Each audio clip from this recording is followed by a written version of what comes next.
ओ मा चण्डाला प्रतिहतरयो यस्य प्रेम प्रवाह लोकातीतोऽप्यहनजहो लोककल्याणमार्गम् त्रैलोक्येऽप्यप्रतिममहिमा जानकी प्राणबन्धो भक्त्या ज्ञानं वृतवरवपु सीतया योगी रामः स्तब्धीकृत्य प्रलयकलितं वाहवोद्धं महान्तं हित्वा रात्रिं प्रकृतिसहजाम् अन्धतामिस्त्रमिश्रं गीतं शान्तं मधुरमपि यः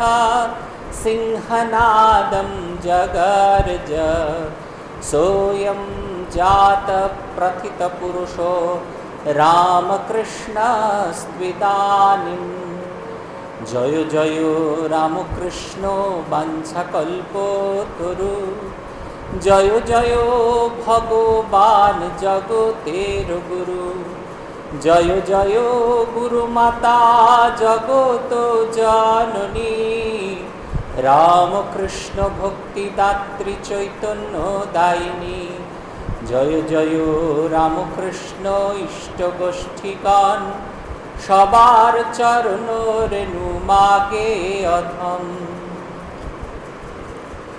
श्री भगवानेर कृपाय आज आमरा द्वितीयबार मिलित होच्छी श्री श्री रामकृष्ण पुथी पाठ एवं आलोचनार उद्देश्य निये। गतदिन आमरा जे अंशगुली आलोचना करेछिलाम सेगुली हलो एई अक्षय कुमार सेन सम्पर्के किछु प्रारम्भिक धारणा दिएछिलाम। दुई कि करे एई श्री रामकृष्ण पुथी लेखा हलो। तीन किभाबे एई पुथीर विकास हलो।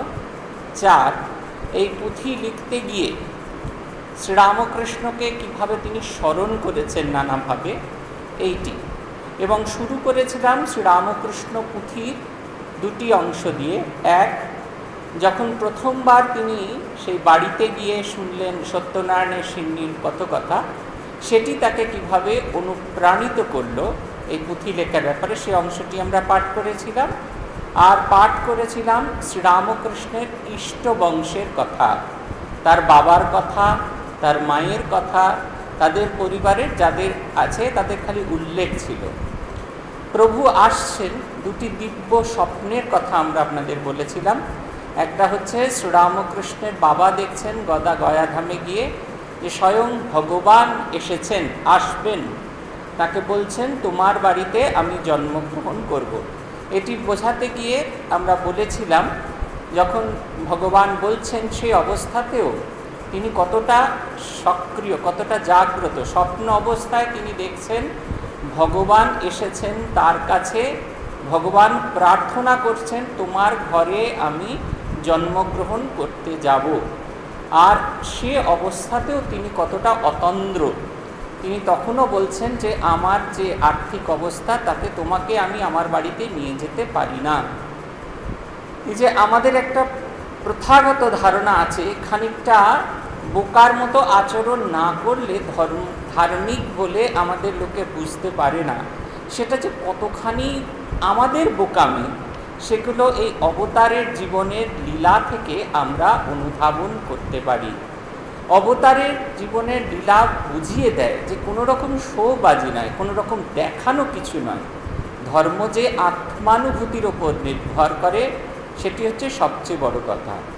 দুই, কীরকমভাবে ভগবান যেরকমভাবে দর্শন দিলেন গদাধর রূপে এসে ক্ষুদিরামকে, ঠিক সেরকমভাবে শিবের শরীর থেকে একটি জ্যোতি বেরিয়ে এসে চন্দ্রামণি দেবীর গর্ভের মধ্যে প্রবেশ করল।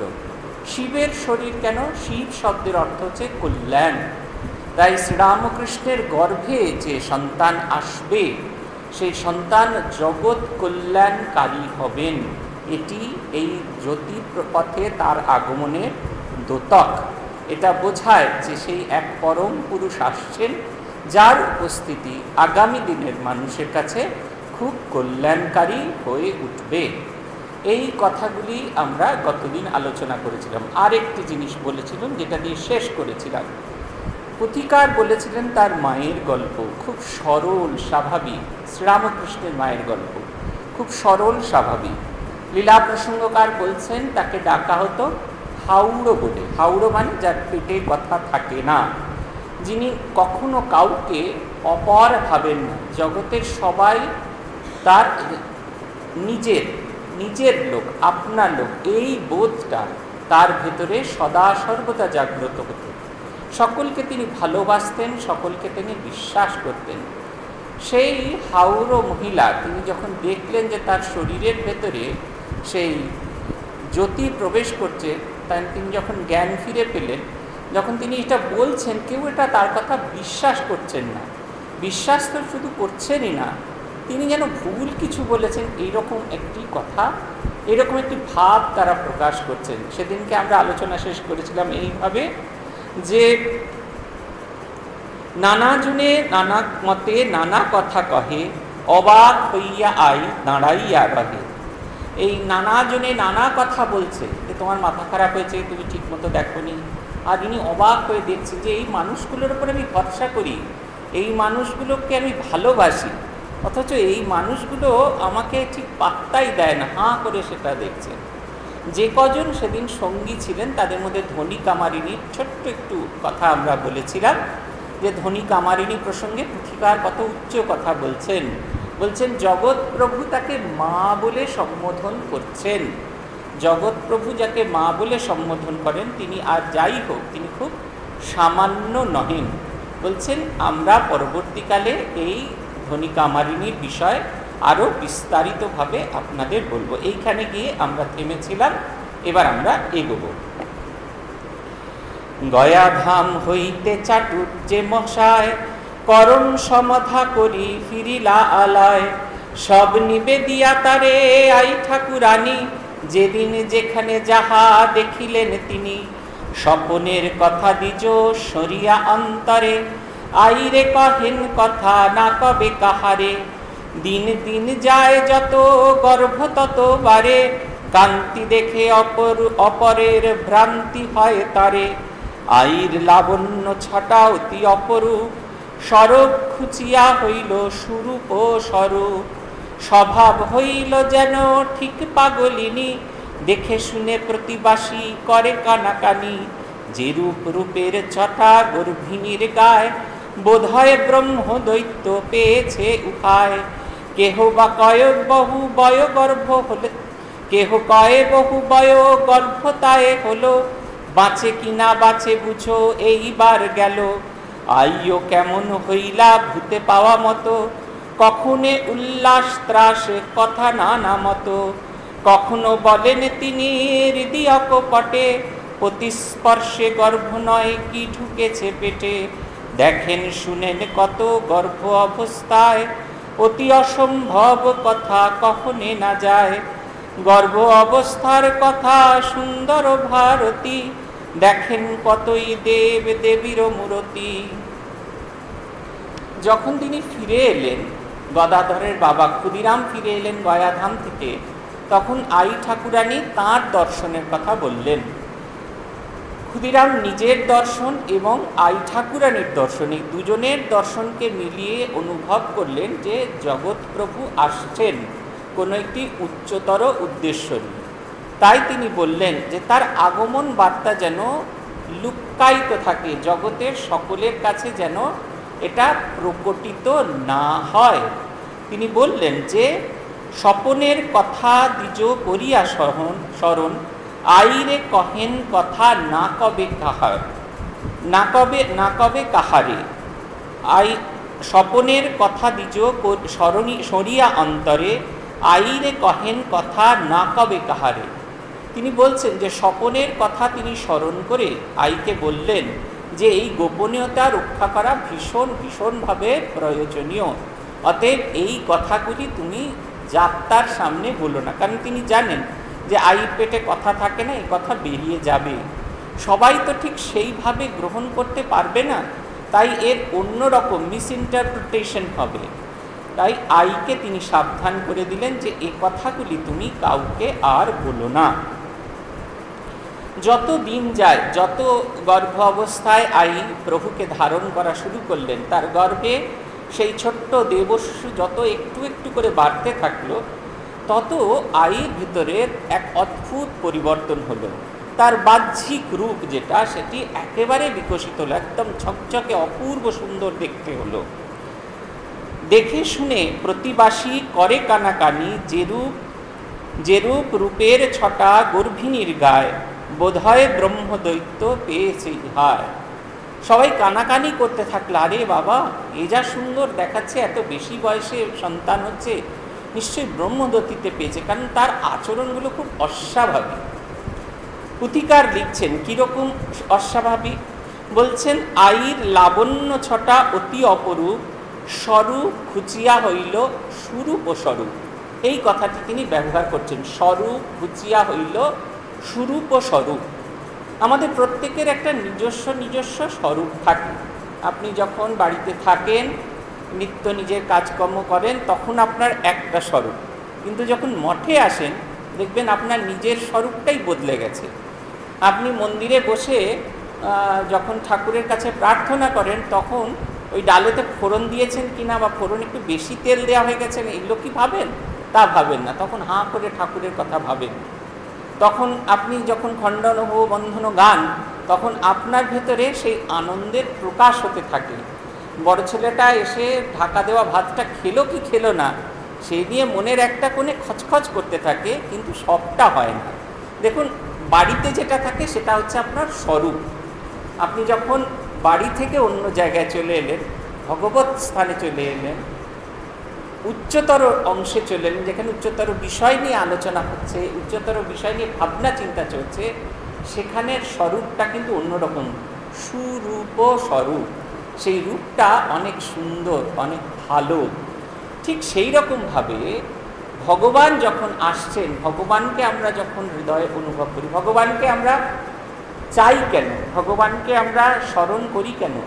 বাহ্যিক লৌকিক কিছু চাইবার জন্য, আমার এই হয়ে যাক, আমার তাই হয়ে যাক, আমার ছেলের চাকরি হয়ে যাক, বেসিক্যালি আমরা তাই চেয়ে ফেলি। কিন্তু ভগবানকে চাইবার কারণ হচ্ছে একটা, নিজেকে নিজের মনের মানোন্নয়ন করা। ভগ শব্দের অর্থ হচ্ছে যত রকমের আমরা ভালো ভালো গুণ কল্পনা করতে পারি, দয়া, ক্ষমা, মৈত্রী, করুণা, মুদিতা, এই গুণগুলো যে কল্পনা করতে পারি, যত ভালো গুণ, সেটা যে মূর্তির মধ্যে পরিগ্রহ করেন তিনি হলেন ভগবান। ওই কারণে দেখবেন, এই যে আপনারা এক জায়গায় বসে আছেন, রামকৃষ্ণকে আপনারা ভালোবাসেন ঠিকই আছে, কিন্তু কারুর কারুর মনের গতি একটু শিবের দিকে, কারুর কারুর মনের দিকে গতি একটু কালীর দিকে, কারুর কারুর মনের গতি একটু দুর্গার দিকে। যেন মনে হচ্ছে এটা একজনের স্বয়ংবর সভা বসানো আছে, সেই স্বয়ংবর সভায় নানা দেব দেবতা বসে আছেন, আপনার যার খুশি আপনি তার গলায় মালা দিয়ে দিলেন, আর তাকে চিন্তা করছেন, তাকে ভাবছেন, আর ধীরে ধীরে ধীরে ধীরে আপনার ভেতরের পরিবর্তন হচ্ছে। গীতার ১৬ অধ্যায়ে আমরা একটা বিষয় নিয়ে আলোচনা করি, বলা হয় দৈবাসুর সম্পত্তি বিভাগ যোগ।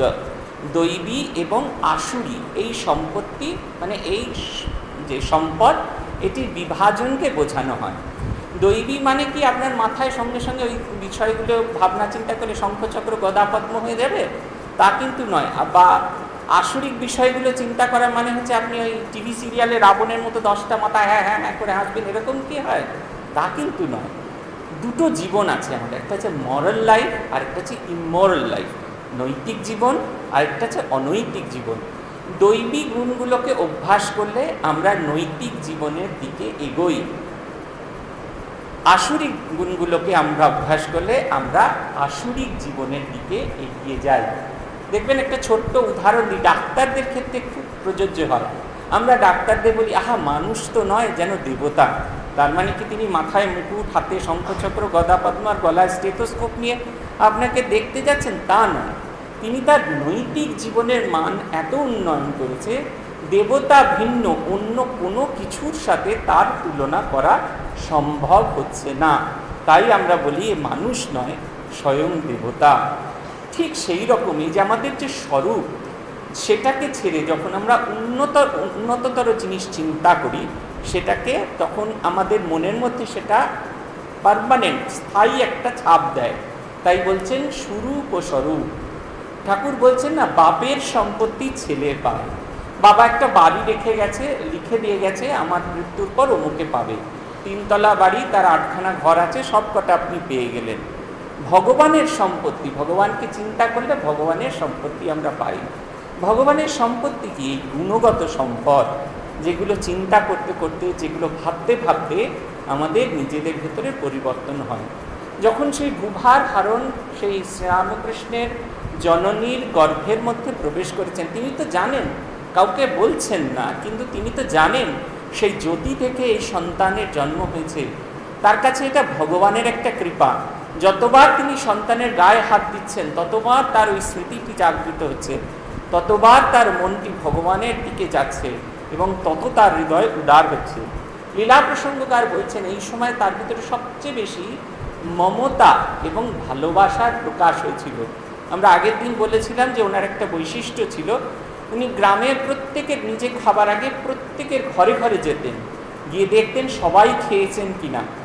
যদি কেউ অভুক্ত থাকে তাকে তার বাড়িতে নিয়ে এসে নিজের জন্য যে খাবারটি নির্দিষ্ট করা আছে সেই খাবারটি তিনি তুলে দিতেন, তারপরে একটি পান মুখে দিয়ে ঘুরে বেড়াতেন, পাছে লোকে কেউ জানতে না পারে যে তিনি অভুক্ত আছেন। এ দেখুন, এই 2 ধরনের চিন্তা। একটা হচ্ছে তিনি দান করছেন, কিন্তু দানের ব্যাপারটা এত গোপন করে করছেন যে দ্বিতীয় ব্যক্তি কেউ জানতে পারছেন না। এইটা হচ্ছে তার স্বরূপের প্রকাশ। স্বরূপ একরকম, আমরা চাই দান করি, এই এতটা দান করলাম, আবার দেখে নি যে ETG সার্টিফিকেটটা আছে কি না। যদি না থাকে তাহলে আমরা এই ঘটনা আমরা বারবারই পাই যে ETG সার্টিফিকেটটা দেবেন, মানে ওটা ব্যাপারে 5000 যেমন দান করেছি, ETG সার্টিফিকেটটাও যেন পাই, সেটা সম্পর্কে আমরা খুব কনসিয়াস হয়ে যাই। আবার চিন্তা করি, কেউ কেউ আমাদের কাছে ফোন আসে যে আপনারা 80GG ছাড়টা কবে দেবেন, এইরকম জিনিস, যে ডোনেশন দেবো, এটা তো একটা খুব ভালো, যে একটা প্রাকৃতিক দুর্যোগ হয়েছে তাতে আমরা সাহায্য করব। অ্যাট দি সেম টাইম আমি জানি যেন যেটা দিলাম সেটা যেন আমার ইনকাম ট্যাক্স থেকে ছাড় করে। কিন্তু যখন এইটার পারে আমরা চলে যাই, আমরা এগিয়ে যাই যখন, সেইটা হচ্ছে স্বরূপের খুঁজে দিয়ে স্বরূপ স্বরূপ হয়, আমরা এগোবো। বলছেন আরেকটি কথা, বলছেন গর্ভ অবস্থার কথা সুন্দর ভারতী, দেখেন কতই দেব দেবতার মূরতি। যত তিনি এগিয়ে যাচ্ছেন, যত তার গর্ভের সময় এগিয়ে আসছে, তত তিনি নানা দেবদেবীর দর্শন পান। আপনারা লীলা প্রসঙ্গ যারা পড়েছেন তারা জানেন এই সময় ব্রহ্মা তাকে দর্শন দিতে এসেছিলেন। গ্রামের মেয়ে তো মা লক্ষ্মীকেই চেনেন না। মা লক্ষ্মী যখন লক্ষ্মী পূজার দিন তার বড় ছেলে দূরে গেছে, ভূরশুভ গ্রামে পুজো করতে গেছে, ফিরছে না দেখে তিনি বেরিয়ে দেখছেন এক সুন্দরী মহিলা আসছেন, তার অনেক অলঙ্কার টলঙ্কার পরা। তিনি ভাবছেন এই মেয়ে এই রাত্রিরে ঘুরে বেড়াচ্ছে, এর গায়ে এত অলঙ্কার, এর কোনো বিপদ হবে না তো? তিনি সে স্বয়ং মা লক্ষ্মী, সেটাই বুঝতে পারছে না। তার কানে কুণ্ডল আছে, সেইটুকু তার মনে আছে, কিন্তু তার মনে হচ্ছে তুমি কেন ওখানে যাবে, আমাদের বাড়িতে চলো। ঠিক এরকম হাসে চড়া ঠাকুর, ব্রহ্মা এসেছেন স্বয়ং, তিনি ব্রহ্মাকে চেনেন না, কিন্তু তার এমন অপত্য স্নেহ, তিনি বলছেন ওরে বাপ হাসে ছড়া ঠাকুর, তোর রোদে মুখটা লাল হয়ে গেছে, ঘরে আমানি পান্তা ভাত রাখা আছে, খেয়ে ঠান্ডা হ।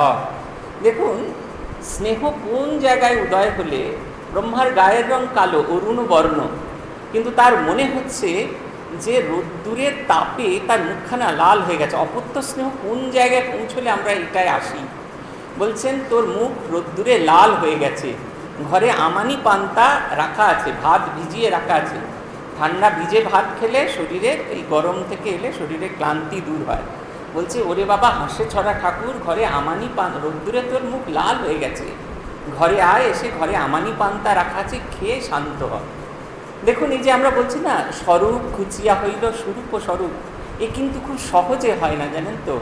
এইটা সত্যিকারের এই পরিবর্তনগুলো আমাদের মধ্যে আসে। আপনারাও লক্ষ্য করে দেখবেন, যখন প্রথম প্রথম দীক্ষা হয়েছিল তখন মনে হচ্ছে বেশ একটা ল্যামিনেটেড একটা ছবি কিনে নিয়ে গেলাম, বা সারদাপীঠ থেকে একটা কাঁচ আর সুন্দর ফ্রেম দিয়ে বাঁধানো ছবি কিনে নিয়ে গেলাম। কিন্তু 2-4 দিন বা 2-4 মাস যাওয়ার পরে কিন্তু আমাদের কাছে একটা ল্যামিনেটেড ছবি থাকেন না, বা কাঁচ কাঠ দিয়ে বাঁধানো ছবি থাকে না, মনে হয় ঠাকুর। তখন মনে হয় যে ঠাকুরকে গিয়ে বলবো ঘরে ফিরে গিয়ে ঠাকুরের সামনে ধূপ জ্বালবো, আমরা কি বলি ল্যামিনেটেডের ছবির সামনে গিয়ে ফুল, তা কিন্তু নয়। দেখুন আমাদের ভেতরেও এই পরিবর্তনটা হতে থাকে।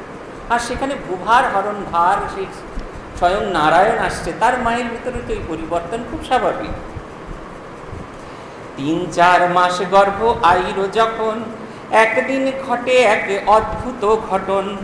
অলসে অবস্তনু শুইয়া দুয়ারে, কপাট করিয়া বন্ধ আপনার ঘরে। হেনকালে শুনিলেন আই ঠাকুরানী, রুনুঝুনু নুপুরের সুমধুর ধ্বনি। কুতূহলে যত আই কান পাতি শুনে, ততই নুপুর বাদ্য বাজে ঘনে ঘনে।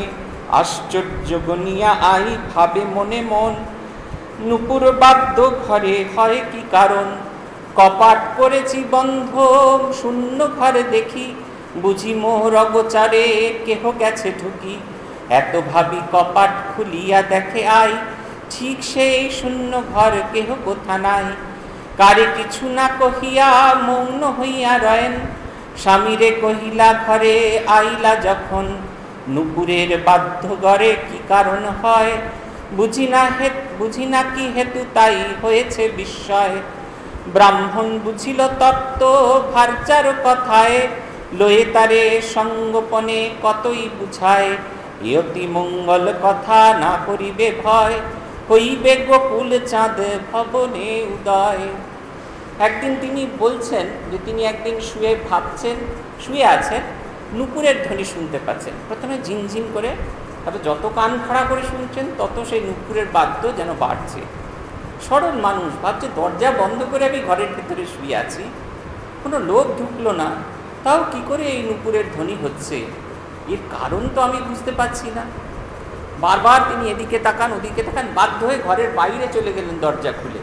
তারপরে সেই খোলা দরজা দিয়ে তিনি তাকিয়ে দেখছেন কোথাও কেউ নেই। বুঝতে পারছেন কিছু একটা হয়েছে, কিন্তু কি তার ব্যাখ্যা তিনি জানেন না। স্বামী ফিরে আসা মাত্র স্বামীকে সব ধীরে ধীরে তিনি বললেন যে এই ঘটনা ঘটেছে। স্বামী সব শুনলেন এবং বললেন, স্বয়ং গোকুল চাঁদ আসছেন তোমার গৃহে, অতএব এই জাতীয় ঘটনা ঘটতে পারে, এই ঘটনা তুমি কাউকে বলো না। বলছেন লয়ে তারে সঙ্গোপনে কতই বুঝায়, ব্রাহ্মণ বুঝিল তত্ত্ব ভার্যার কথায়। আলাদা করে ডেকে বোঝালেন। কেন না, এমনিতে আই ঠাকুরানির তো পেটে কোনো কথা থাকবে না, একটা যদি সবার সামনে বলে তাহলে তো হয়েই গেল। তিনি ভাবলেন খুব ক্যাজুয়াল কথা, কিন্তু কাছে নিয়ে গিয়ে আলাদা করে বোঝালে তিনি বুঝতে পারবেন যে এই কথার খুব গুরুত্ব আছে, একটা কিছু সাংঘাতিক কিছু হচ্ছে। অতএব তিনি এ কথা আর কারোর কাছে ফাঁস করবেন না। একটা ছোট্ট শিশু, আমরা কল্পনা করতে পারি, দেখুন চন্দ্রামণি দেবীকে এটা এই বর্ণনা শুনে একটা ছবি তৈরি হয় আমাদের মধ্যে, একটা যেন ছোট শিশু, সরল একটা মূর্তি, যে একবারে যার মানসিক গ্রোথ বোধহয় 5 বছরের বেশিও হয়নি। আমরা ছোট শিশুকে যেমন বলি না এই কথা কাউকে বলবি না, এই কথা বলতে নেই, এই কথাগুলি খুব খারাপ, বাচ্চাটি ঠিক তেমনি শুনে যায়। ঠিক সেরকম তাকে নিয়ে গিয়ে বোঝাচ্ছেন যে কথা কাউকে বলো না, স্বয়ং গোকুল চাঁদ আসছেন, তুমি কি ভাবছো এই কথা ঠিক হয়ে যাবে। এবার আমরা আরেকটু এগোবো। আর দিন নিদ্রা যোগে দেখেন স্বপন, কি সুন্দর শিশু কোলে করে আরোহণ। বুকে উঠে ছোট হাতে গলা ছেদে ধরে, যিনি শশীর উপর আসি সুহাসি অধরে। অস্পষ্ট কতই কথা ধীরে ধীরে বলি, অবশেষে বুক হতে পড়িল পিছলি। অমুক নিচমুকি আই জাগিয়া উঠিল, কোথা গেলি বলি আই কাঁদিতে লাগিল। স্বপনের কথা পরে বুঝিয়া আপনে, সংবরিলা আখি জল আপন নয়নে। একদিন তিনি ঘুমিয়ে আছেন, দেখতে পাচ্ছেন যে একটি স্বপ্নে দেখছেন যে একটা ছোট শিশু হামা দিয়ে ধীরে ধীরে ধীরে ধীরে তার বুকের ওপর উঠে তার গলা দুটিকে জড়িয়ে ধরেছে। শিশু রূপের বর্ণনা করছেন, যিনি শশী রূপ রাশি সুহাসি অধরে। বলছেন তার গায়ের যে রূপটা, যিনি শশীর উপর আসি, চাঁদকেও হার মানায়। চাঁদকে কেন, সূর্যকে হার মানায় না কেন? সূর্যের যে প্রচণ্ড তেজ, তার দিকে তাকিয়ে থাকা যায় না। সূর্য আলো বিকিরণ করে, কিন্তু মধ্যাহ্নে সূর্যের যদি তাকান আপনি বেশিক্ষণ তার দিকে তাকিয়ে থাকতে পারবেন না। কিন্তু চাঁদও আলো দেয়, পূর্ণিমার চাঁদও যখন আলো বিকিরণ করে জগৎ চরাচর আলোকিত হয়ে যায়, কিন্তু সে আলো বড় স্নিগ্ধ, সে আলো চোখকে আরাম দেয়। তাই বলছেন তার যে রূপ শশীকেও হার মানায়। আর সুহাসি অধরে, অদ্ভুত সুন্দর এক হাসি, প্রভুর হাসির কথাই পেছনে বসে আছেন, আপনারা ছবিটা ভালো করে দেখলেই বুঝতে পারবেন। এই হাসি বোধহয় আমরা চেষ্টা করলেও হাসতে পারবো না, আয়নায় দাঁড়িয়ে বহু ট্রাই নিলেও এইরকম হাসি বেরোবে না আমাদের।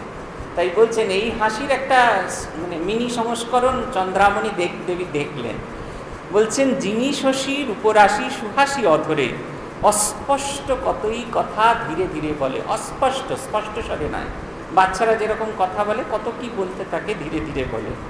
এমন সময় পিছলে পড়ে গেলেন। বলছেন এই শিশুটি অবশেষে বুক হতে পড়িল পিছলি, অমনি চমকি আই জাগিয়া উঠিলা, কোথা গেলি বলে আই কাঁদিতে লাগিলা। এই যে তার ইষ্টের এতক্ষণ দর্শন হচ্ছিল, ইষ্টের সঙ্গে তার সঙ্গ হচ্ছিল। যতক্ষণ আমরা ইষ্টকে পাচ্ছি আমাদের ভেতরে একটা অদ্ভুত আনন্দ। যে মুহূর্তে বিচ্ছেদ হচ্ছে, যে মুহূর্তে তিনি সরে যাচ্ছেন, সে মুহূর্তে সেই বিচ্ছেদের দুঃখ, বিচ্ছেদের বেদনা। আর মায়ের কাছে ইষ্ট এসেছেন ছোট্ট বালক রূপে, মায়ের ভেতরে সেই অপত্য স্নেহ তো জাগবেই। মা বলছেন, তাই যখন পড়ে গেল তার তিনি সেই স্বপ্নটাকে সত্যি ভেবে কাঁদছেন। বলছেন কোথা গেলি, কোথা গেলি, বলছেন কোথা গেলি বলি আই কাঁদিতে লাগিলা, স্বপনের কথা পরে বুঝিয়া আপনে, সঙ্গরিলা আঁখি জল আপন নয়নে। পরে যখন তিনি বুঝলেন যে তিনি স্বপ্ন দেখছিলেন, তখন ধীরে ধীরে নিজের চোখের জলকে তিনি সংবরণ করলেন। কত কি দেখেন আই কব আমি কটা, ঘরের ভিতরে কোটি বিজলির ছটা, কোনদিন পাইতেন চন্দনেরও বাস, চন্দনের কাঠে যেন নির্মিত আবাস, কোনদিন দিব্য গন্ধ পাইতেন ঘরে, যেন কত পদ্ম বন ঘেরা চারিধারে। বলছেন কত কি তিনি দেখেন, ঘুমের ভেতর তিনি দেখছেন যে কোটি বিজলির ছটা।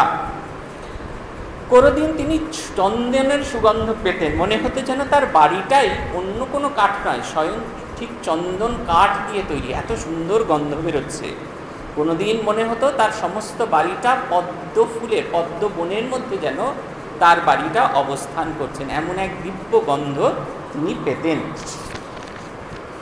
এই রূপে ৮-৯-১০ মাস গত, আইর প্রসব কাল হইল উপস্থিত, প্রহরেকে বেলা যাবে ঠাকুরানী কন, বড়ই আসিছে মোর প্রসব বেতন, শুনিয়া চাটুর্যিকন ইহা কও কিবা, এখন না হলো ঘরে রঘুবীর সেবা, ঠাকুরের ভোগরাগ হয়ে গেল সব, ঠাকুরের ভোগরাগ হয়ে গেলে সব, তখন হইবে তুমি দিনান্তে প্রসব, যথাজ্ঞা দ্বিজ আজ্ঞা দিবা অবসান, সন্ধ্যাকালে দ্বিতীয়ার চাঁদ দীপ্তিমান, প্রসবের স্থান নির্ধারিত ঢেকি সালে, প্রসব হইল আই কুশলে কুশলে, সন ১২৪২ ফাল্গুনে, শুক্লপক্ষ বুধবার দ্বিতীয়া সেদিনে, রবি বুধ চন্দ্রগ্রহ শুভলগ্নে ধরি, ভূমিতলে অবতীর্ণ গোলক বিহারী। অতএব ৮-৯-১০ মাস কাল এরকম যাবার পরে যখন গর্ভের সময় এসে উপস্থিত হলো, যেদিন তার গর্ভের যন্ত্রণা প্রসব ব্যথা উঠেছে, তিনি গিয়ে তার স্বামীকে বললেন দিনের বেলা। তখন স্বামী বলছেন, আরে রঘুবীরের সেবা হলো না, এই সময় কি তোমার সন্তানকে হবে না, আগে রঘুবীরের সেবা হোক, তারপরে দেখো ঠিক হয়ে যাবে। একটা অদ্ভুত আশ্বাস। ঠাকুরের ভোগরাগ সব হয়ে গেল। দিনান্তে শেষে, দিনের শেষে সন্ধ্যাবেলায় বা সন্ধ্যার পরে প্রভুর জন্ম হবে। স্থান নির্ধারিত হলো কোথায়? ঢেঁকিশাল। আগেকার দিনে এরকমই হতো। আপনারা যারা স্বামীজির বাড়ি দেখেছেন তারা স্বামীজির বাড়ি জানেন যে জন্মের স্থানটা এখন অবশ্য খুব সুন্দর শ্বেতপাথর দিয়ে মোড়া আছে, হ্যাঁ, ওপরে সুন্দর একটা ফাইবার গ্লাস আর দিয়ে করা আছে। আদতে এটা একটা খোলা বারান্দা, দরমার বেড়া দিয়ে সুন্দর করে করা একটা ঘর, যেন একটা খুব বাজে জায়গা। আমাদের আগে এরকমই ধারণা ছিল। ভাবুন, বিশ্বনাথ দত্তের কত পয়সা ছিল, এখন নাকি ভালো ঘরে বাচ্চাটা হওয়ার ব্যবস্থা করা যেত না। সেই একটা দরমার ঘেরা দিয়ে দুটো বাড়ির মাঝখানের যে খোলা বারান্দা, দরমার চালা, দরমার চতুর্দিকের বেড়া দিয়ে ওই শীতকালে বিশ্বনাথ দত্তের ছেলে হচ্ছে। আর এরা তো সত্যিকারের গরিব, এদের কাছে অতিরিক্ত কোনো ঘর নেই। আপনারা দেখেছেন ওই 3টি ঘর আছে, ঠাকুরের 2টি শয়ন ঘর, মাঝখানে একটা ছোট্ট প্যাসে, তারপরে যেটি এখন ভাড়ার ঘর রামেশ্বর দাদার ঘর, আর শেষকালে ওই পাশে একটা বসবার ঘর যেখানে সবাই দেখা করতে আসতো। মাঝখানে একটা দরজা আছে, ওটা বলে ওই এটা অন্দরমহল, ওটা বারমহল।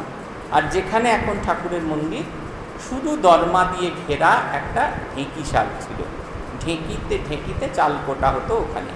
সেইখানে ঢেঁকিশালটিকেই আঁতুর ঘর হিসেবে চিহ্নিত হলো।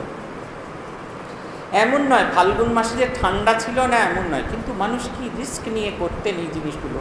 সময়ের পরিবর্তন হয়ে গেছে, জগৎ প্রভু আসছেন, কিন্তু তার জন্য আমাদের সব এরকমই।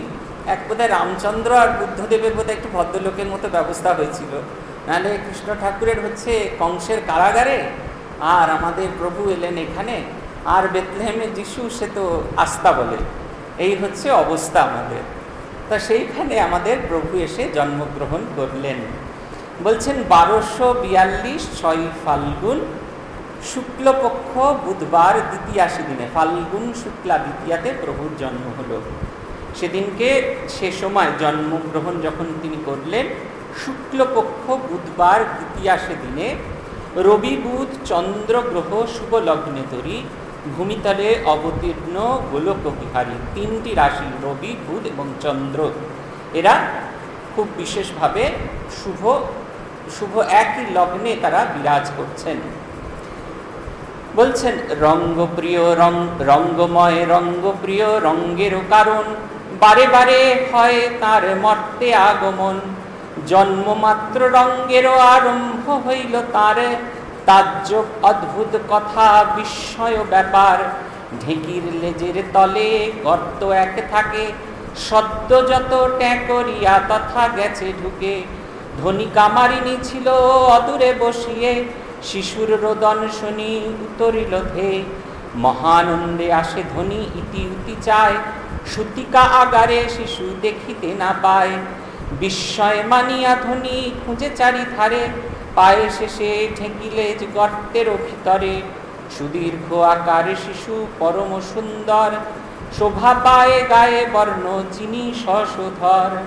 চাটুজ্জে মশায়ে ধনী ডাকে উখরায়, পরম সুন্দর শিশু দেখো না হেতায়। তরা করি আসি দ্বিজ করে নিরীক্ষণ, দিব্য সুলক্ষণ অঙ্গে শিশু সুশোভন। পুলকে পূর্ণিত দ্বিজ গদগদ কায়ে, নয়ন নিষ্পন্দ নাহি নিমিখ তাহায়। সঙ্গোপনে রাখিবারে কহিলেন কথা, যেন কেহ নাহি শুনে এসব বারতা। রঙ্গময় তিনি, তার রঙ্গপ্রিয়, রঙ্গ তিনি ভালোবাসেন, তার জন্মমাত্র তিনি এই এক নতুন রঙ্গ করলেন। যখন ধনী কামারিনী মাকে, এই মা চন্দ্রামণি দেবীকে শুশ্রূষা করতে ব্যস্ত, ঠিক এই সময় পুঁথির মতে যে বাচ্চা শিশুটি ওই যে ঢেঁকিশালে, যেখানে ওই ঢেঁকির পার পরে যে গর্তটা, যার ভেতরে ধান দেওয়া হয়, আবার কোটার পরে চাল তুলে নেওয়া হয়, সেইখানে ঢুকে গেছেন। কিন্তু লীলা প্রসঙ্গকারের মতে তিনি ঢুকেছিলেন ওই ধান সেদ্ধ করার যে উনুন ছিল, উনুনে কোনো আগুন ছিল না, ছাই ছিল, তার ভেতরে তিনি ঢুকে গেছিলেন। এইটা ডিফারেন্স আছে। আমরা আপনাদের বলেছি যে আমরা চেষ্টা করব যেখানে যেখানে পুঁথি আর লীলা প্রসঙ্গের মধ্যে মতভেদ হচ্ছে, সেইখানে আপনাদের লীলা প্রসঙ্গ কি বলছে সেটুকু বলা। কারণ লীলা প্রসঙ্গ শ্রীরামকৃষ্ণ জীবনের সবচেয়ে অভ্রান্ত দলিল, সেটাকে আমরা গ্রহণ করব। কিন্তু পুঁথিকার যেখানে যেমন লিখেছেন সেটি আমরা তেমনিভাবেই বলব, যেখানে ব্যতিক্রম আছে শুধু সেইটুকু আপনাদের জানাবো। বলছেন যে তিনি সুতিকা আগারে ধনী এদিক ওদিক তাকিয়ে যখন পেলেন না, তখন শিশুকে বার করলেন। এখানে বলছে ওই গর্ত থেকে বার করলেন, সেখানেও সেই আরেক গর্ত, সেই উনুনের ভেতর থেকে তাকে বার করলেন। ছাই মাখা হয়ে তিনি সারা গায়ে তিনি ছাইটাই মেখে বসে আছেন। এক অপূর্ব দিব্য মেকআপ, ছাই কেন? জগৎপ্রভু আমাদের বোঝাতে চাইছেন যে আলটিমেটলি আমাদের জীবনের গতি ওইখানে গিয়েই শেষ হবে। যিনি এসে আসবার পরে জগৎকে বোঝাবেন যে ভগবান লাভ মানব জীবনের উদ্দেশ্য, এই ভগবান লাভ উদ্দেশ্য আমাদের জীবনে, বাকি সেগুলো যে উদ্দেশ্য নয়, বিধেয়। কিন্তু আমরা সাধারণ মানুষ বিধেয়গুলোকে এত বেশি ইম্পর্ট্যান্ট দিই, এত বেশি প্রাধান্য দিয়ে থাকি যে উদ্দেশ্য, মূল জিনিসটা সেটা গৌণ হয়ে যায়। তার জন্মমাত্র যেন তিনি তার এই ভাবের পরিচয়টি তিনি আমাদের কাছে প্রকাশ করছেন। ছোট্ট শিশু, কিন্তু তার আকার জন্মেছে মাত্র, কিন্তু তার সুদীর্ঘ আকার। লীলা প্রসঙ্গের মতে 6 মাসের শিশু যেরকম বড় আকার হয়, ঠিক সেই রকম। এটা একটু অতিশয়োক্তি বলে আমার মনে হচ্ছে। 6 মাসের শিশু মানে যথেষ্ট বড় সেরকম নয়, কিন্তু আকারে উপরে খুব বড়। পরবর্তীকালে তো আমার খুব দেখার ইচ্ছা ছিল, যে আমি মোটা বলে অনেকে আমাকে বলতো, আমার দেখার ইচ্ছা ছিল ঠাকুর নাকি ভীষণ মোটা ছিলেন। মা বলছেন যে ওই যে পিঁড়িতে ঠাকুর বসতেন তাতে তার হতো না, থপথপ করে তিনি স্নান করতে যেতেন থপথপ করে। তা ট্রেনিং সেন্টারে আসার পর প্রথম ওই দোতলার ঘরে ওই পিঁড়িটা দেখতে আমি যাই, যে কত বড় পিঁড়ি, তাতে ঠাকুরকে কতটা ধরতো না। তখন দেখলুম যে না, আমার চেয়েও আকারে তিনি বড় ছিলেন, মানে পিঁড়িটা মানে যথেষ্ট বড়, এতখানি বড়, তাতে তার ধরতো না, মানে কি বিরাট সাইজ ছিল। মানে একবারে ছোট থেকে বোঝা যাচ্ছে তার সাইজটা বরাবর বর্ধিত দিকে। বলছেন শোভা পায় গায়ে বর্ণ যিনি শশধর, এমন উজ্জ্বল গায়ের রং যেন চাঁদকেও হার মানায়। তাকে ডাকছেন চাটুর্যে মশায়ে ধ্বনি ডাকে উভরায়, পরম সুন্দর শিশু দেখো না হেথায়। চাটুর্যে মশাইকে ডাকছেন যে এসে দেখে যাও, তোমার কি অপূর্ব সুন্দর শিশু হয়েছে, তাকে এসে দেখো। তিনি এলেন, এবার তার রিয়াকশনটা দেখি। তরা করি আসি দ্বিজ করে নিরীক্ষণ, দিব্য সুলক্ষণ অঙ্গে শিশু সুশোভন। তিনি প্রথমে এসে যেটা দেখছেন, তাকে আগে ভালো করে দেখছেন, তার গায়ে সব দিব্য যে লক্ষণ আছে সেগুলো তিনি দেখছেন। তার সেই স্মৃতিটা মনে আছে, গদাধর আসবেন, ভগবান আসছেন। আবার দেখুন একই সঙ্গে অপত্য স্নেহ, বাৎসল্য এমন একটা ভাব। তিনি বলছেন পুলকে পূর্ণিত দ্বিজ গদগদ কায়, নয়ন নিষ্পন্দ নাহি নিমিখ তাহায়। কনফার্ম হয়ে গেলেন যে তার স্বপ্নের সঙ্গে সব কিছু মিলেছে, কিন্তু তার সেই দিব্য রূপ দেখে, তার কি প্রথম সন্তান হলো তা নয় তো, পুলক হচ্ছে তারই সন্তানকে দেখে। পুলকে পূর্ণিত দ্বিজ গদগদ কায়, গদগদ হয়ে গেছেন। আর নয়ন নিষ্পন্দ, চোখের পাতা পড়ছে না, নিমিখ তাকায়, তিনি তাকিয়ে আছে, এক দৃষ্টিতে তাকিয়ে আছেন, এক অপূর্ব সুন্দর। একদিকে তিনি যে দেবতার পিতা, সে যিনি এসছেন স্বয়ং অবতার ভগবান এসেছেন তার পরিবারে, এই সম্পর্কে তার জ্ঞান আছে, কিন্তু পুত্র স্নেহ যেন এক মায়া বিছিয়ে দিয়েছে, তার রূপ তাকে যেন মায়া বিছিয়ে দিয়েছে। তিনি আর অন্য কিছু দেখতে পাচ্ছেন না, শুধু ওটাকেই দেখছেন। সঙ্গোপনে রাখিবারে কহিলেন কথা, যেন কেহ নাহি শুনে এসব বারতা। বললেন সঙ্গোপনে রাখার কথা বলেন, যেন বারতা কেউ না জানতে পারে। লীলা প্রসঙ্গকার তা বলছেন না, বলছেন সেই ব্রাহ্ম মুহূর্তে ব্রাহ্মণের ঘর থেকে গম্ভীর স্বরে শঙ্খধ্বনি বেজে উঠল। সেই শঙ্খধ্বনি জানালো যে পরম পুরুষ এসেছেন, পরম পুরুষের আগমন হয়েছে। আমরা দেশ পত্রিকায় কয়েক বছর আগে একজন বিখ্যাত মানুষের স্মৃতি কথা পড়েছে, এক মহিলা তার স্মৃতিচারণ করেছিলেন, ধারাবাহিকভাবে বেরিয়েছিল। তিনি লিখছেন এক জায়গায় তার সন্তান হবার গল্প তিনি লিখছেন যে আমি বরাবর বড় কাঠখোট্টা মানুষ, আমার ভেতরে ওই সব ইমোশনের প্রকাশ হতো না। কিন্তু যখন প্রথম আমার সন্তান হলো, নার্সরা এনে সেই সন্তানকে আমার হাতে ধরিয়ে দিল, আমার বেশি বয়সের সন্তান, কিন্তু তাকে দেখে আমার ভেতরে এত অশ্রু কোথায় ছিল আমি জানতাম না। অঝরে এসে অশ্রুধারা ঝরতে থাকলো। যত শিশুটাকে দেখছি, যত শিশুটাকে কোলে নিচ্ছি, আমার দু চোখ দিয়ে অঝোর ধারায় অশ্রু ঝরে পড়ছে। মনে মনে বুঝলুম একে বলা হয় অপত্য স্নেহ। সন্তানের প্রতি পিতামাতার যে ভালোবাসা, দেখুন একদিকে তার বোধ হচ্ছে স্বয়ং ভগবান, কারণ সেই কারণে সবার আগে তিনি সেই মিলিয়ে দেখে নিচ্ছেন দিব্য লক্ষণগুলো আছে কিনা। তো একই সঙ্গে সে দেবতার যে রূপ, সন্তানের প্রতি তার ভালোবাসা, এই তার যে ঈশ্বরের যে বোধটা, এই মানুষটা যে স্বয়ং ঈশ্বরের প্রতিনিধি, এই বোধটা ঢাকা পড়ে গেছে। সেখানে এসে দাঁড়িয়েছেন এক পিতা, সে তার অপত্য স্নেহে তিনি গদগদ কায় হয়ে যাচ্ছেন, তার অপূর্ব রূপ দেখে তিনি মুগ্ধ হয়ে যাচ্ছেন। আর বলছেন একে সঙ্গোপনে রাখো, এই সংবাদ যেন সবাই না জানতে পারে, তাতে যেন কারোর কিছু ক্ষতি হবে, এরকম একটা ভাবনা। জনক জননী ভাসে আনন্দ সাগরে, বড়ই আহ্লাদ যত পুত্র মুখ হেরে, সুতিকা আগারে যেন পূর্ণচন্দ্রোদয়, যেই দেখে তার মনে এই মত লয়, শুনি প্রতিবাসী আসে দেখিবারে ছেলে, ছেলে দেখে সব যায় নিজ ছেলে ভুলে, একবার মাত্র শিশু হেরিয়া নয়নে, দিবানিশি দেখে আসি এই হয় মনে। জনক জননী যত দেখছেন তত যেন আহ্লাদ হচ্ছে, মনে হচ্ছে যেন তারা আনন্দ সাগরে ভাসছেন। বলছেন শ্রুতিকা আগারে যেন পূর্ণ চন্দ্রোদয়, যেই দেখে তার মনে এই মতো লয়, যেন একবারে জ্যোতি ছড়িয়ে পড়ছে। স্বামী প্রেমেশানন্দজি একটি গানে লিখছেন, তিনি এই গানটি শুনিয়েছিলেন স্বয়ং শ্রীমা সারদা দেবীকে জয়রামবাটিতে যখন তিনি যান। ইন্দ্রদয়াল ভট্টাচার্য তিনি এই গানটি মাকে শুনিয়েছিলেন। মা এত খুশি হয়েছিলেন, বারবার যতদিন তিনি ছিলেন সেই গানটা শুনেছেন।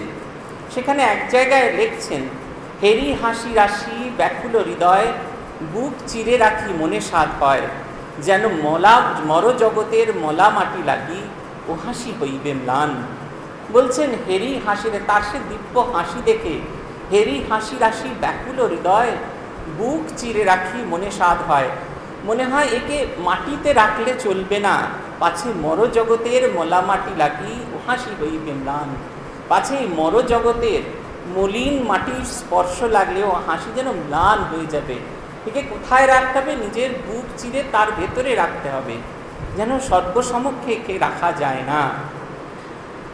বলছেন সুতিকা আগারে যেন পূর্ণ চন্দ্রোদয়, যেই দেখে তার মনে এই মতে লয়, শুনি প্রতিবাসী আসে দেখিবারে ছেলে, ছেলে দেখে সবে যায় নিজ ছেলে ভুলে। একটা অদ্ভুত কথা বলছেন, প্রতিবাসীরা আসছেন, তারা দেখছেন, ছেলেকে দেখা মাত্র নিজের ছেলের কথা ভুলে যাচ্ছেন। খুব ডিফিকাল্ট জিনিস, নিজের ছেলের কথা আমরা বড় একটা ভুলি না।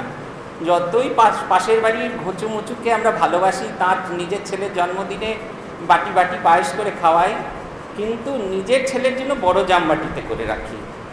পাশের বাড়ির ছেলেটা তখনও স্কুল থেকে ফেরেনি, তার মা এসে বলছেন দেখো গো আমার ছেলেটা স্কুল থেকে ফেরেনি।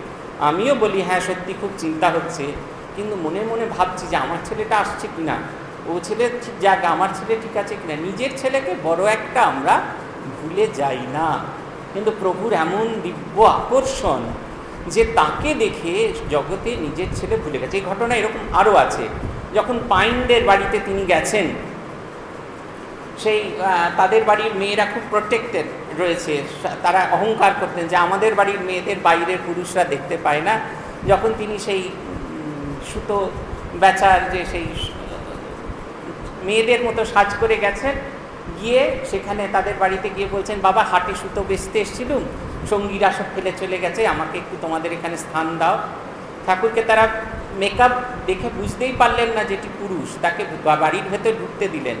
ইনিও বুদ্ধিমান লোক, যদি ধরা পড়ে যায়, তাই ধানের যে মড়াই আছে এখানে আমরা পাবো, আরও পড়তে গিয়ে পাবো, সে ধানের মড়াইয়ের পাশে তিনি বসে আড্ডা দিচ্ছেন বাড়ির মেয়েদের সঙ্গে, মুড়ি খাচ্ছেন, আড্ডা দিচ্ছেন, তাদের বাচ্চা ছেলেকে নিয়ে আছড়ে আছড়ে তাকে দুধ খাওয়াচ্ছেন।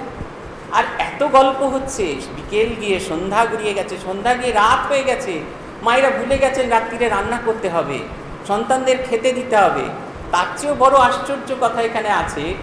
বলছেন ছোট শিশু বিকেলবেলা দুধ খেয়ে ঘুমিয়েছিল, রাত্রি হয়ে গেছে, তার ঘুম ভেঙে গেছে খিদের চোটে, মাকে চতুর্দিকে না দেখে সেই গলা ফাটিয়ে চিৎকার করছে, মা শুনতে পাচ্ছেন না। তারা শ্রীরামকৃষ্ণকে দেখে মোহিত হয়ে আছেন, হাঁ করে তার গল্প শুনছেন। ভগবানের এমন দিব্য আকর্ষণ। তাই এই কথাটা আমরা মেনে নিতে পারি। পুথিকার বলছেন, শুনে প্রতিবাসী আসে দেখিবারে ছেলে, ছেলে দেখে যায় সবে যায় নিজ ছেলে ভুলে।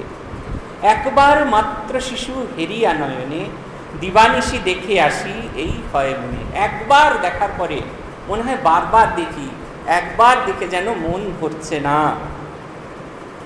তাই তিনি বলছেন এরকম, প্রতিবাসিনীরা সব আসে একে একে, অপূর্ব আনন্দ পায় চাঁদ মুখ দেখে। অপরূপ আনন্দেতে সবে ভাসমান, কেন এ আহ্লাদ কিছু না বুঝে সন্ধান।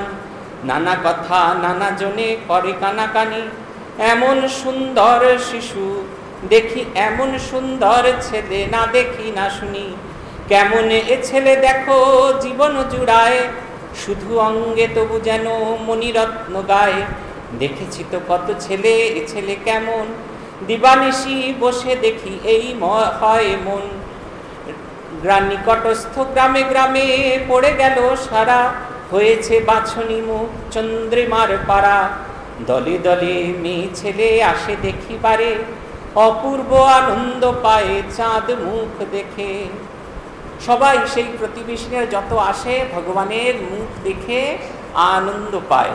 সেই গানের আরেক জায়গায় প্রেমেশ মহারাজ দিচ্ছেন, চাঁদে গড়া তনু প্রেমেরই নয়ন, চন্দ্রামণি কোলে কেশি সুরতন। বারেকের তরে সরিদি পরে জুড়াই তাপিত প্রাণ। এখানেও তাই লিখছেন, এমন সুন্দর ছেলে না দেখি না শুনি। কেমন এ ছেলে দেখো জীবন জুড়ায়, শুধু অঙ্গ তবু যেন মণিরত্ন গায়। এ ছেলেকে দেখলে জীবন জুড়িয়ে যায়। বলছেন, বারেকের তরে সরিদি পরে জুড়াই তাপিত প্রাণ। প্রত্যেক মানুষ আমরা ত্রিতাপের জ্বালায় কষ্ট পাচ্ছি। আধ্যাত্মিক, আদি ভৌতিক, আদি দৈবিক, এই ত্রিতাপের জ্বালায় আমরা মুহুর্মুহু কষ্ট পাচ্ছি, মুহুর্মুহু যন্ত্রণায় ভুগছি। মনে হয় যেন এই শিশুকে বুকের মধ্যে ধারণ করলে, এই শিশুকে নিজের কাছে রাখলে আমার যেন সমস্ত জ্বালা চলে যাবে। একে দেখলে কত আনন্দ। শুধু এই আনন্দ তারা নিজেদের মধ্যে ছড়িয়ে রাখলেন না, ধীরে ধীরে ধীরে ধীরে কানাকানি করে কথার মাধ্যমে এক জায়গা থেকে আরেক জায়গা তারা ছড়িয়ে দিলেন। তারা বললেন, নিকটস্থ গ্রামে গ্রামে পড়ে গেল সারা, হয়েছে বাছানি মুখ চন্দ্রিমার পাড়া। দলে দলে মেয়ে ছেলে আসে দেখিবারে, অপূর্ব আনন্দ পায় চাঁদ মুখেরে। অপূর্ব শব্দটা ব্যবহার করছেন কেন না? যা আগে ছিল না, যা পূর্বে ছিল না, এই আনন্দ তারা এর আগে কখনো পায়নি। অবতারও তো কামারপুকুরে এর আগে আসেননি। তাই এই নতুন জিনিস দেখে, নতুন শিশুকে দেখে তারা এক অভূতপূর্ব, এক অনাস্বাদিত আনন্দের ভাগিদার হচ্ছেন। আমরা এগোব। এ সময় চাটুর্যের আর্থিক সঙ্গতি, দিন দিন যায় যত ততই উন্নতি। বিষয় সম্বলে দ্বিজ অতিশয় কমি, ভূসম্পত্তি মাত্র তাঁর 7 পোয়া জমি। লক্ষ্মী জলা জমিনের এই হয় নাম, বর্ষায় ব্রাহ্মণ অগ্রে 3 গোছা ধান। সহস্তে ঈশান কোণে দিতেন পুতিয়া, জয় জয় রঘুবীর ঠাকুর বলিয়া। এই অল্প ভূমিখণ্ডে যাহা কিছু ফলে, বছরের গুজরান সেই ধানে চলে। আর এক ছিল তার আয়ের উপায়ে, ধনাঢ্য ব্রাহ্মণ যারা জানিত তাহায়। শুদ্ধ সত্য সদাচারী ধর্মপথে মন, মাসে মাসে কিছু দিত ব্যয়েরও কারণ। যে কোনো ব্রাহ্মণ দিলে গ্রহণ না হতো, বিশেষত যে ব্রাহ্মণে শূদ্র যাইত। ব্যয়ের নাহিক ত্রুটি অবস্থা যেমন, যেন হোক দিনের এতে খায় 10 জন। বলছেন, এই শিশু জন্মাবার পরে তার আর্থিক উন্নতি ধীরে ধীরে, গদাধরের পিতা ক্ষুদিরামের আর্থিক উন্নতি ধীরে ধীরে বিকাশ লাভ করল। তার বিষয় সম্পত্তি বলতে 1 বিঘে 10 ছাপা লক্ষ্মী জলার জমি। সেখানে বর্ষার শুরুতে তিনি ঈশান কোণে জয় জয় রঘুবীর এই নামে 3 গোছা ধান পুঁতে দিতেন। সেই ধান থেকে যা উঠত লক্ষ্মী জলার মাঠে যেটুকু ধান হতো, সেই দিয়ে সারা বছরের খরচা তাদের চলত। শুধু তো তাই নয়, তার বাড়িতে তার তাদের শুধু হতো না, মানুষজন যারা ওই পথ দিয়ে যায়, আপনারা অনেকে আছেন যারা পুরনো দিনের কামারপুকুরকে দেখেছেন।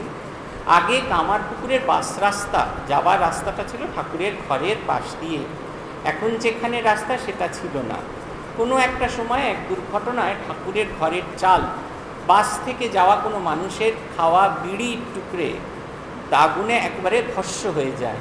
সেই কারণে পরবর্তীকালে সরকারের সঙ্গে ব্যবস্থায় এখন যেখানে বাস রাস্তা সেই জায়গাটা আমরা আমাদের থেকে দিই এবং ওই অংশটা বন্ধ করে মঠের অংশ, মঠের জমি হিসেবে পরিচিত হয়। আপনারা ঠাকুরের ঘর যদি গিয়ে থাকেন, কল্পনা করবেন ঠাকুরের শোবার ঘর আর ভাড়ার ঘর যেটা, তার মাঝখানে একটা ছোট্ট প্যাসেজ আছে, দেখবেন সেখানে একটা দরজা আছে, সেইখানে ঠাকুরের বাবা বসে থাকতেন। ওই পথ দিয়ে যখন মানুষজন যাতায়াত করত, তা সেই দুটি ঘরের মাঝখানে যে প্যাসেজটি ছিল সেইখানে বসে থাকতেন, বা কখনো তাদের বসার ঘর যেটা, সেই ঘরের সামনে তিনি বসে থাকতেন। ওই পথ দিয়ে যারা পুরী যেতেন, পুরী যাওয়ার পথটা ওই রাস্তা দিয়ে পড়ে, কামারপুকুর চটিতে যারা থাকতেন তাদের প্রত্যেককে তিনি আহ্বান করতেন তার ঘরে এসে বসার জন্য এবং দুপুরে বিশ্রাম করার জন্য। অতএব ব্যয়ও অনেক ছিল। এখানে বলছেন সদাচারী ব্রাহ্মণেরা এই যারা একটু ধনাঢ্য ব্যক্তি ছিলেন তারা ক্ষুদিরামকে অর্থ সাহায্য করতেন। এটা যেমন আছে, লীলা প্রসঙ্গকারের মতে আরেকজন তাকে সাহায্য করতেন, তিনি ছিলেন ক্ষুদিরামের ভাগ্নে রামচাঁদ, যিনি মেদিনীপুরে ওকালতি করতেন।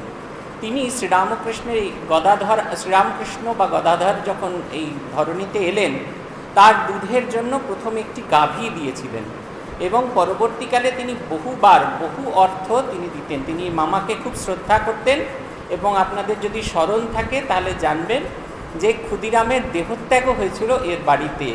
দুর্গাপুজোর সময় দুর্গাপুজো দেখতে গেছিলেন, সেখানে গিয়ে তিনি অসুস্থ হয়ে পড়েন এবং বিজয়া দশমীর পরে যখন তিনি প্রতিমা নিরঞ্জন করে ফিরে এলেন তখন তিনি সেইখানে ক্ষুদিরামের শরীর যায়। এছাড়া তাকে সবাই কিছু না কিছু আর্থিক সাহায্য করতেন। বলতেন ব্যয়ের নাহিক ত্রুটি অবস্থা যেমন, যেন হোক দিনের এতে খেতে 10 জন। বলছেন আয়ের কোনো ব্যবস্থা নেই, কিন্তু ব্যয়েতে কোনো ত্রুটি নেই। যাই হোক না কেন রাত দিনে অন্তত 10 জন অন্ন গ্রহণ করে থাকে। দুটি খান অন্ন ঘরে রঘুবীর, নিত্য নিত্য সমাগত অতিথি ফকির। পথের প্রশস্ত পথের পাশে ব্রাহ্মণের ঘর, যে পথে অতিথি নাগা চলে নিরন্তর, সে পথে পুরুষোত্তমে যাত্রীগণ চলে। উঠে ব্রাহ্মণের ঘর ক্ষুধা তৃষ্ণা পেলে, বড়ই দয়ার্দ্র চিত্ত গরিব ব্রাহ্মণ। সামান্য মাটির ঘর খড় আচ্ছাদন, তাও অতি ছোট নহে তাও অতি ছোট ছোট নহে পরিসর। সংখ্যায় অনেক কম 3খানি ঘর, তার মধ্যে 1খানি ঢেকিশালা তার। আর যেখানে আছে ধানেরও হামার, ভিটার ছপ্পর তার বাহ্য দর্শন। দেখিলেই মনে হয় দীননিকেতন, তথাপিও হেন ভাব ভবন পরে। দেখা মাত্র দর্শকের মন প্রাণ হরে, চারিধারে বৃক্ষলতা অতি মনোরম।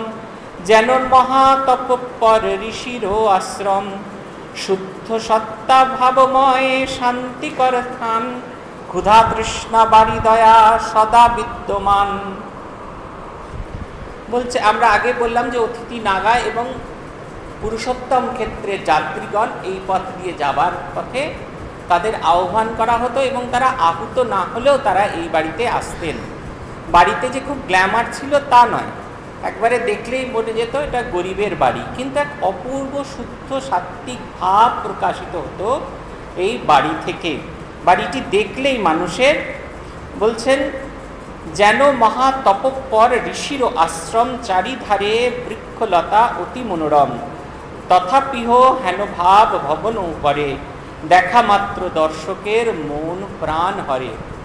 একবারে সেই তাদের যে দৈন্যদশা সেটা কোনো জায়গায় লুকোনো ছিল না, কিন্তু এটা দেখলেই মনে হতো এ বাড়ির চতুর্দিকে যেন একটি শুদ্ধ সাত্ত্বিক ভাব রয়েছে।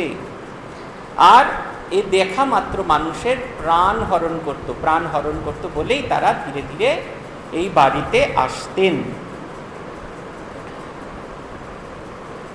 তৃষ্ণা দূর করিবারে পথিক নিচয়, উপনীত হলে পরে ব্রাহ্মণ আলয়। অতি আনন্দিত দেহ মহাসমাদরে, না খাইয়ে শাক অন্ন নাহি দেন ছেড়ে।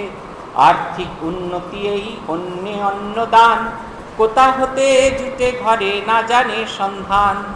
প্রভুপুত্র যার তার অভাব কিসের, লক্ষ্মী ঘরে আড়ি ধরা ভাণ্ডারি কুবের।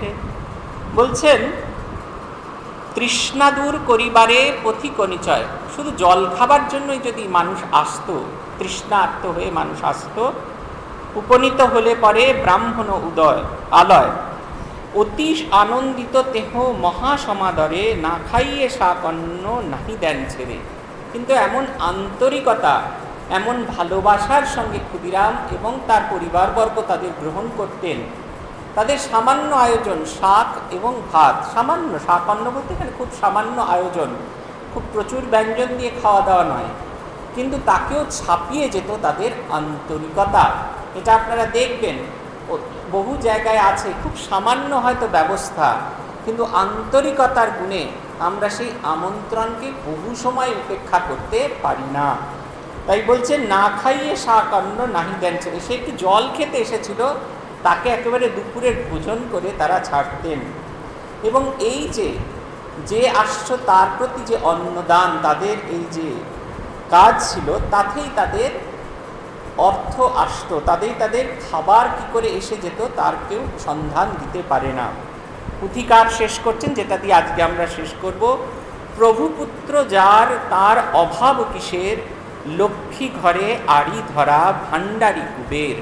বলছেন স্বয়ং জগৎপতি যার পুত্র, যার অভাব কিসের, স্বয়ং লক্ষ্মী তার ভাণ্ডারের রাশ ঠেলে দিচ্ছেন, আর ভাণ্ডারি হয়ে বসে আছে স্বয়ং কুবের।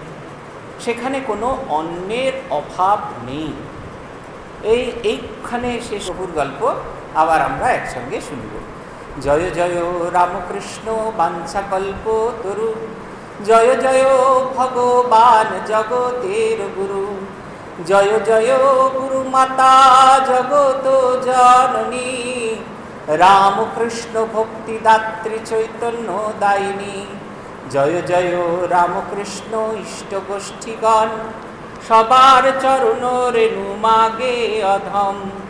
ওম শান্তি শান্তি শান্তি, হরি ওম তৎসৎ। শ্রী রামকৃষ্ণার্পণমস্তু।